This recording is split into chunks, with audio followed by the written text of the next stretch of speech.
Bafana Bafana is a team of fine margins. Bafana Bafana is a team where small little switches and changes can change an entire performance for the team. Incredible team. They've done so well over the past few years, so I don't want to sit here and act like they're the worst team in the world. But the differences between the performance on Friday and this one has to come down to those fine margins. I said here on Friday that Bafana Bafana did not play well. Having possession and not being dangerous is not playing well. Your forwards not being engaged for long periods of time does not mean you played well. The difference between this game and last game was that we got 3 unearned goals. And when I say unearned, it didn't come from our play. It was 2 set plays and a wonder goal from a mokwena. And that changed how Congo had to come and approach that game.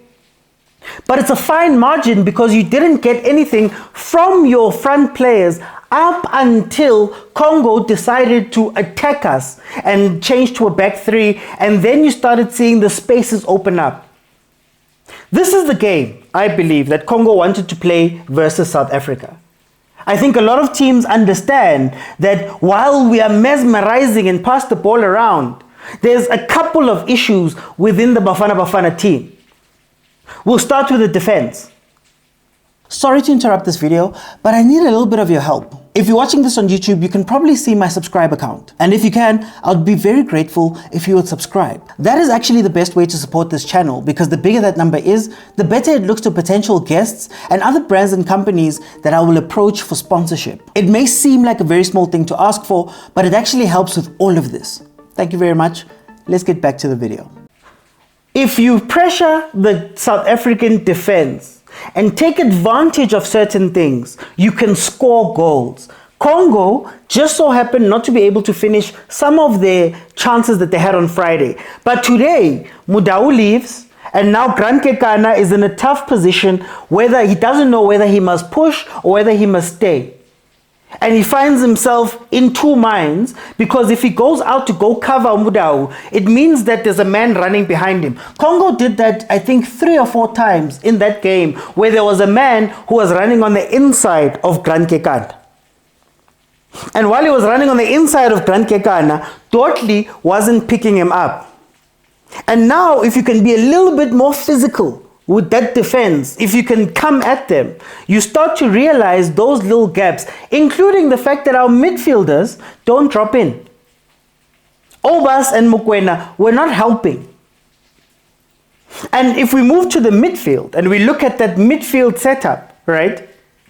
Obas and Mokwena are very different, or have been played very different to Pepelos Tole and Mokwena. But the issue stays the same. So when Pepelos Tole is on the pitch with Mokwena, it's a defensive setup. It's players who are going to play back passes.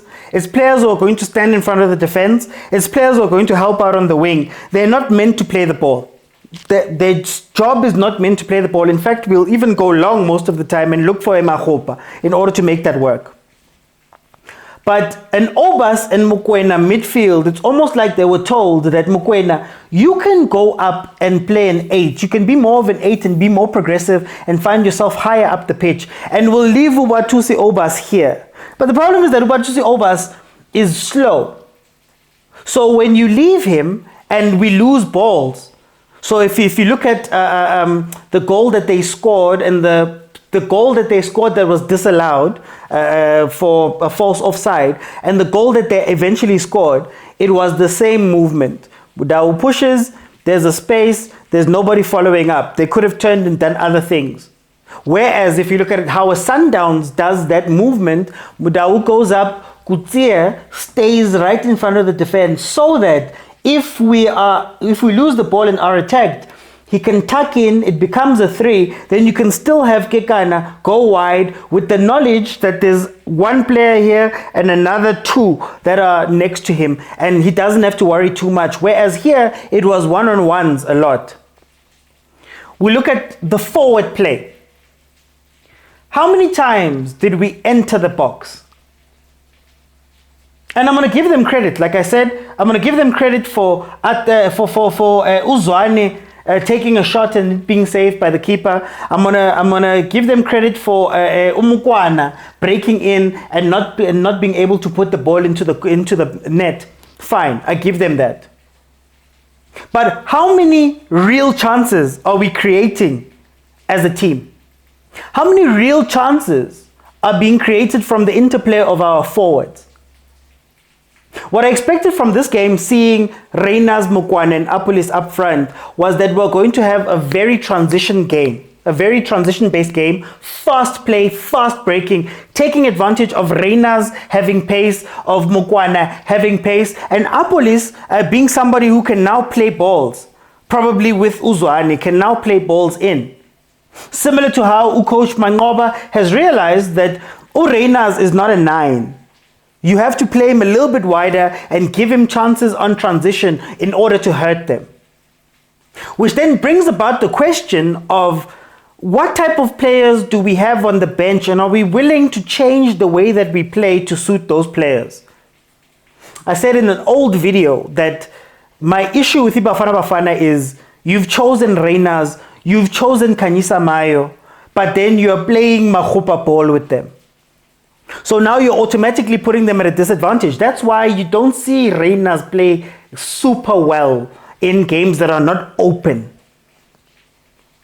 The last 30 minutes, the last 40 minutes of the first game was incredible. Why? Because those guys, Congo had pushed up and they'd left 3 at the back, and it was basically 3v3 on transition, and that's where our players are strong. You have to try create those chances when you play. And when we speak about replacement players or bench players, we sit again as Bafana Bafana with the issue of Zwane coming off the pitch and everything breaking down in terms of our build-up play and our attack.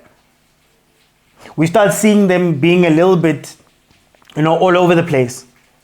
So when are we going to start grooming the players that are meant to come in and take over these spaces? Because Zwane is 36, we're not going to have him forever. And you can't take a Tito who's been with the squad for a very long time, but then you're throwing him in to get match time or get match minutes with Bafana Bafana when it's lit. Instead of easing him in, play him in the 4-0, when we're leading 4-0, when we're doing those things, play him so he gets used to that role and what he has to do. Mangoba's currently doing it at Mamelodi Sundowns.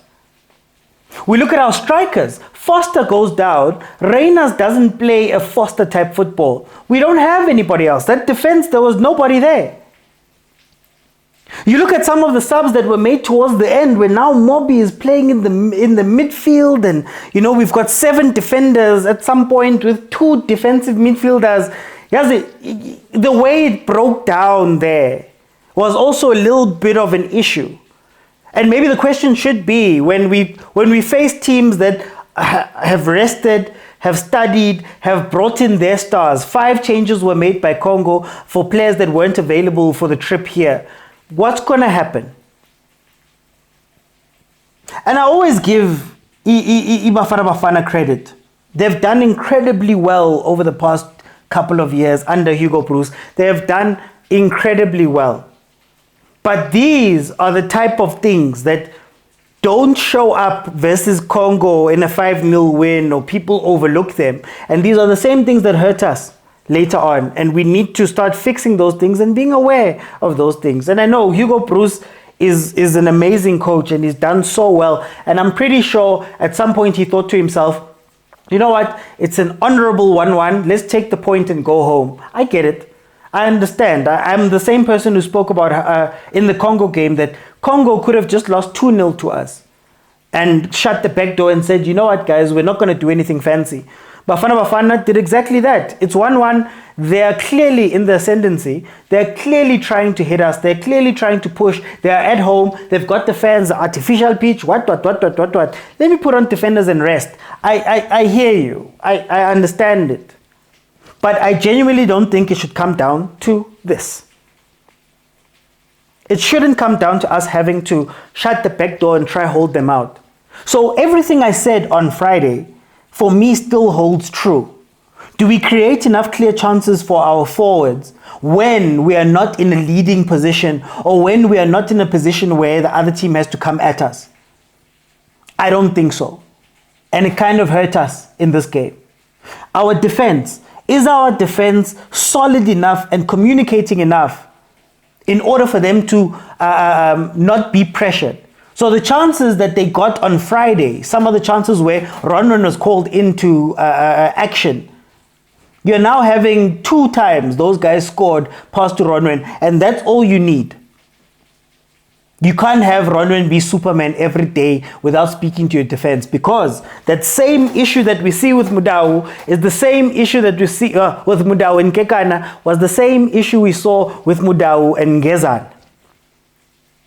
The same midfield issue that we saw when we were playing South Sudan and even Uganda at times was the same midfield issue. The midfielders and the defense communicating, the right back and the center backs communicating is the same issue we saw. The goals usually come from that same spot, right behind Motaung. And credit to them, in the second half, Motaung didn't push up as much, and it did keep them quiet for a little bit. So you have to give credit there as well, that they saw that something was wrong and they fixed it. But you can't fix it after the fact. There's things that we need to fix as Bafana Bafana. And I think the last thing I want to say is, guys, it's not hate. It's analysis. You're seeing what's happening on the pitch and you're calling out the patterns of what is going on. You can play the most incredible game. The game we played versus South Sudan, that first, I'd say 60 minutes was some of the best football we've ever seen. We had to be saved at the last minute. You can play the most incredible game and still lose. You can play a bad game and win big. But don't be crowded by the scoreline all the time. Some 1-0 losses are incredible. Some 5-0 wins are bad. And it's not that the 5-0 winners are so bad or whatever. Congo had a role to play in that. But still analyze and see the things, because those are where you're going to be hurt the next time. When Congo went home, they studied and they planned and they did whatever. They might not have the quality to take them over the hill, but the fact that they held us and gave us a tough time is incredible. So we have to factor in all these things when we do our analysis. It's not hate. It's not any of that stuff, guys. We still love Bafana Bafana. We still say that Bafana Bafana has done very well. I believe they need 2 points from 2 games in order for them to go through. So it's still well within our hands. Even if Congo was to draw level with us at some point, head to head, because we've got the 5-0 win and the 1-1 draw, we would be going through. Uganda, of course, is top of the log. So we'll see how that pans out. Hopefully this is just a blip and we'll get back to our winning ways as Bafana Bafana, a team that has done very, very well. Again, very, very well. Hugo, Bruce, I think the biggest thing for me that Bafana Bafana needs to work on, and the thing that I always ask for, is the B team. You know, I found myself in that game watching the subs and thinking to myself, what could you have done differently? And you see a little bit how restricting that team is, that it doesn't have so many different game changer options or players that have enough Bafana Bafana experience under him for us to trust them to come in and actually play. So I think what he needs to do is to make sure that that bench, if those are the players that you're going to bring along, make sure that, man, when there's 20 minutes left in a game and you need to keep them warm and you've won the game, let them play. If there's friendlies that don't matter or friendlies that are against smaller teams, let some of those guys play so that they can get used to first team football, playing for Bafana Bafana. So when Tambazwane goes down, I can call on somebody and know that they're ready. I can call on somebody and know what my plan B is.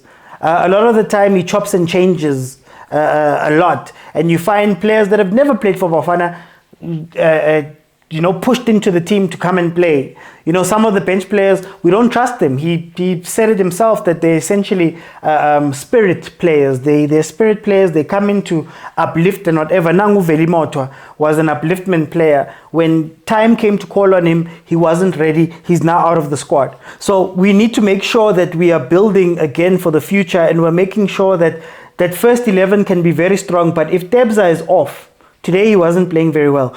If Zwane is injured, if the defense, somebody goes out there, if Ronwen is having a bad game, if Mokwena, if any of those things happen, it's a national team. You have to have people ready, but that also means giving those people opportunity.